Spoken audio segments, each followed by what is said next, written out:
قتل ہو کے کوئی جہنم میں چلا جائے، جو میرے ہاتھوں قتل ہوگا اس کا جہنمی ہونا یقینی ہے۔ پر میں یہ میرے پیغمبر کی رحمت ہے دنیا والوں کہ جس سے کافروں کو بھی اللہ تعالیٰ نے حصہ عطا فرمایا ہے۔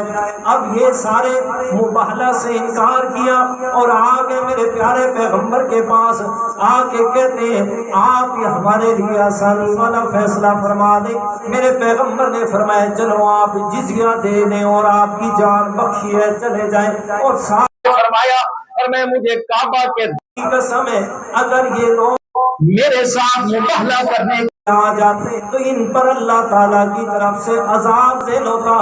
اتنا بڑا عذاب آتا کہ میں پیارا پیغمبر اپنی آنکھوں سے عذاب بالکل قریب ہوتے ہوئے دیکھ رہا تھا۔ اور فرمایا جب عذاب آتا نا تو لوگ وہ اپنی جگہ پہ رہ گئے اور میں درختوں پہ بیٹھے پرندے بھی نہ بچتے، اور میں اللہ تعالیٰ ان کی نسل کو بھی ختم کر کے رکھے، دنیا میں کوئی ایک بھی عیسائی باقی نہ رہے۔ جی تو یہ آیت مباہلہ اور میں ان ھذا لہو القصص الحق، اور دنیا والوں یہ سارے کا سارا قصہ یہ حق ہے اللہ کی طرف سے، وما من الہ الا اللہ، اور اس سارے قصے سے جو بات تو یہ کہ اللہ کے علاوہ کوئی اور عبادت کے لائق نہیں ہے۔ عیسیٰ علیہ السلام ہے تو مقام اور مرتبے والا، لیکن وہ بھی میں اللہ تعالیٰ کے ساتھ شریک نہیں ہے۔ وَإِنَّ اللہ لہو العزیز الحکیم،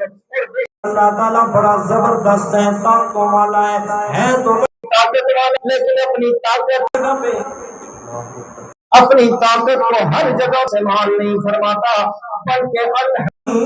استعمال فرماتا ہے حکمت کے ساتھ۔ جہاں جتنی طاقت استعمال کرنا ہو اتنی طاقت استعمال ہوتی ہے۔ فَإِن تَوَلَّوْا، فرمایا پس اگر یہ اعراض کر جائیں منہ پھیر لیں تو فَإِنَّ اللَّهَ عَلِيمٌ بِالْمُفْسِدِينَ، بے شک اللہ تعالیٰ جاننے والا ہے فساد کرنے والوں کو۔ فرمایا فسادی اللہ تعالیٰ خوب جانتا ہے۔ اب آخر میں اللہ تعالیٰ نے اپنے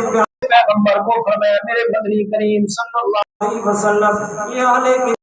یہ یہود و نصارہ اگر آتے ہیں آپ صلح کرنے کے لیے، میں اللہ تعالیٰ تمہیں ایک آسان سا راستہ بتا دیتا ہوں، اور میں آپ انہیں اعلان فرما دیں، اور میں ساری باتیں ایک طرف رکھیں، چلو اس بات پہ ہم صلح کر لیتے ہیں جو تورات، انجیل اور قرآن مجید میں مشترک طور ایک ہی عقیدہ اور نظریہ ہے، جو مسئلہ تینوں کتابوں میں اللہ نے فرمائے، چلو اسی پہ ہم صلح کر لیتے ہیں۔ کیا فرمایا؟ فرمایا یا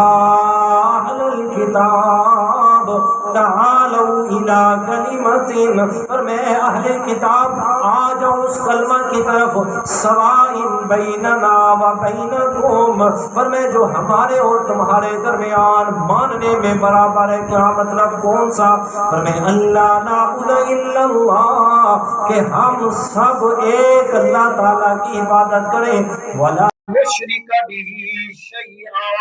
اور اس کی ذات و صفات میں کسی ذرے کو بھی شریک نہ کریں، ولا يتخذ بعضنا بعضا اربابا من دون اللہ، اور اللہ تعالیٰ کے ساتھ ہم کسی اور کو رب نہ بنائیں۔ ہم اللہ تعالیٰ کے ساتھ کسی اور کو رب نہ بنائیں۔ جی وہ یہودیوں کو کون سا عالم تھا جو مسلمان ہوا تھا، کیا نام تھا اس کا؟ جی حضرت عبد سلام، ماشاء اللہ، حضرت عبداللہ بن سلام رضی اللہ تعالیٰ عنہ یہ مسلمان ہوئے نا تو آپ صلی اللہ علیہ وسلم لگے کہ ساری گلیں ٹھیک ہیں، قرآن نے ایک بات ہمارے بارے میں غلط کہی ہے۔ جی وہ کون سی؟ جی کہتے جی قرآن کی بات ہے کہ ہم اپنے علماء کو، اپنے پیروں گدیوں کو رب بناتے تھے۔ ہم نے تو کسی کو اپنا رب نہیں کہا، ہم نے تو کسی کو اپنا رب نہیں بنایا تھا۔ جی ہم نے تو کسی کو رب نہیں بنایا، تو قرآن نے ہمارے بارے میں کیوں کہا ہے؟ تو آپ علیہ الصلوۃ والسلام نے فرمایا مجھے یہ بتائیں کہ اگر آپ کا کوئی عالم یا کوئی آپ کا پیر یا کوئی پوپ پادری اگر یہ کہہ دیتا کہ یہ چیز حرام ہے اور وہ چیز فی نفسی حلال ہوتی، آپ کیا کہتے تھے؟ کہتے ہم اسے حرام ہی کہتے تھے۔ فرمایا یہ حلال اور حرام کی جو ہے یہ سارا حکم یہ کس کے اختیار میں ہے؟ رب کے۔ تو آپ نے رب کے مقابلے میں انہیں مانا ہے تو حلال حرام مان رہے ہیں نا، یہ تو اسی کو تو رب ماننا ہے اور کیا ہے۔ تو یہ فرمایا وَلَا يَتَّخِذَ بَعْضُنَا أَرْبَابًا مِّن دُونِ اللَّهِ، فرمایا پھر رب کو چھوڑ کے کسی اور کو اپنا رب نہیں بنائیں گے۔ فرمایا یہ ایک اصول ہے کہ جس میں آپ اور ہماری کیا ہو سکتی ہے، صلح ہو سکتی ہے۔ اس بات پہ جو آپ کی کتابوں میں ہمارے قرآن میں متفق بات ہے کہ آپ کی کتابیں بھی یہی کہتی ہیں، ہمارا قرآن بھی یہی کہتا ہے کہ اللہ تعالیٰ کی ذات و صفات میں کسی کو شریک نہ کیا جائے، رب کے مقابلے میں، رب کے حکم کے مقابلے میں کسی اور کا حکم نہ مانا جائے۔ فرمایا اسی بات پہ متفق ہو جائے، اسی بات پہ بھائی صاحب وہ نظریہ بھی اس میں آ گیا کہ رب کے حکم کے مقابلے میں کسی کا حکم نہ مانا جائے۔ تو وہ بات بالکل اسلام نے جو نظریہ حکومت تو یہی تو دیا ہے نا کہ میرا حکم ہے اور مسلمانوں کا حکمران ہے، وہ اتنا ہی حکمران ہے، میرے بتائے ہوئے احکام مسلمانوں کو بتانے نافذ کرنے ہیں، بس اپنی طرف سے نئے نئے بنا، اور وہ بھی وہ بنانے جو قرآن و سنت کے بھی مخالف ہیں، سرے سے جو قرآن اور سنت کے بھی مخالف ہے وہ بنانے کی اجازت نہیں ہے۔ باقی جو فقہ کا اجتہاد والا ٹاپک ہے وہ الگ بات ہے، کہ وہ اجتہاد والا ٹاپک، اجتہاد کا میدان کھلا ہے آنے والے حالات و واقعات کی مناسبت میں۔ فَإِن تَوَلَّوْا، فرمایا بس اگر یہ روگردانی کریں تو بس آپ فرما دیں اشہدوا بِأَنَّا مسلمون، فرمایا گواہ بن جاؤ کہ میں اپنے رب کا فرما بردار ہوں، میں تمہاری وجہ سے اپنے رب کی نافرمانی نہیں کر سکتا۔ تو آج یہی بات ہے کہ اگر ساری کائنات کے بکھرے ہوئے لوگ، ساری کائنات کے بکھرے ہوئے مختلف جو ہے وہ عقائد و نظریات میں بکھرے ہوئے لوگ اگر وہ کسی ایک بات پہ جمع ہو ہیں تو وہ صرف اور صرف قرآن و سنت کا بنیادی اتحاد و اتفاق کا نظریہ ہے، اس کے علاوہ کسی اور نظریے پہ سوال ہی پیدا نہیں ہوتا کہ ان کا اتحاد و اتفاق ہو جائے۔ تو قرآن مجید نے یہ اصول دیا، پر میں جب بھی کسی کے ساتھ آپ کی بات نظریات کے اختلافات میں چل رہی ہو تو آپ کو چاہیے کہ ایسی بات پر اتفاق کی کوشش کریں کہ جو آپ میں اور آپ کے فریق مخالف کے اندر بات ملتی ہے، جو آپس میں اتحاد کی بات پیدا ہو سکتی ہے، پر میں اس پہ اس کے ساتھ صلح کی کوشش کریں۔ ایسا نہ ہو کہ آپ اس بات پہ متفق ہو جائیں کہ جو ہو بھی فریق مخالف کے اندر اور ہو بھی قرآن و سنت کے خلاف، ہو بھی قرآن و سنت کے مخالف میں، تو اس بات اتحاد و اتفاق کرنے کی اسلام نے اجازت نہیں دی۔ جو کچھ کہا سنا اللہ تعالیٰ قبول و منظور فرمائے۔ اللہ